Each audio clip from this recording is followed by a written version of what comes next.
बाद Gilani flour mills का नाकिस आटा आवाम सरापा एहतजाज बन गए। खरीदा हुआ आटा डीलर को वापस करना शुरू कर दिया।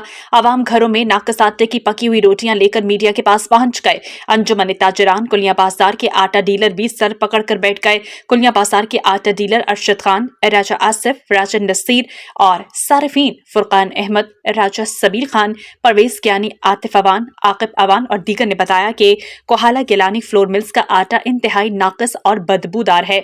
रोटी जब तैयार होती है इसको खाया नहीं जा सकता। इस नाकिस आटे की वजह से पेट खराब होने लगे हैं। आटा डीलर्स ने कहा कि लोगों की शिकायत पहुंच रही हैं और लोग आटा वापस कर रहे हैं, जिसकी वजह से हमारी साख मुतासर हो रही है। इतना काला कि कोई बंदा माल खाने काबिल नहीं, तो बाल बच्चे छोटे छोटे बच्चे सभी तरह खाते बाद लोग ऐसे जिले को अंदर पैसे फरमाया जाए 1700 रुपये बूती लोगों से देने नाली वो वापस आ गया लोगों, क्योंकि लोग कह रहे हैं स्मेल है, बदबू है।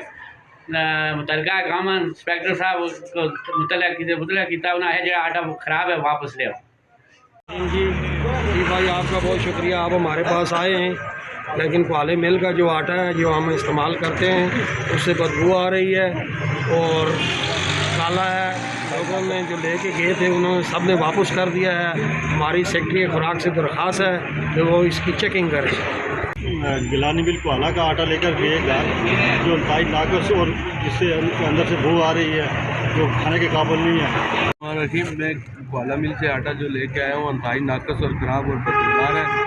जो गाँव वालों को जो दिया है उन्होंने वापसी हमारे घर वापस ला के छोड़ा। खुला हुआ आटा सारा नुकसान हम पे पड़ता है। ये मिल वालों को चाहिए कि आटे के हम सेक्रेटरी खुराक और फूड के मुतल्लिका हुक्काम से अपील करते हैं कि फौरी तौर पर एक्शन लेते हुए जिम्मेदारों के खिलाफ फौरी कार्रवाई की जाए और आटे की लेबॉर्ट्री टेस्ट करवाया जाए। मोहम्मद लतीफ़ अवान, अवाम न्यूज़, मुजफ्फराबाद।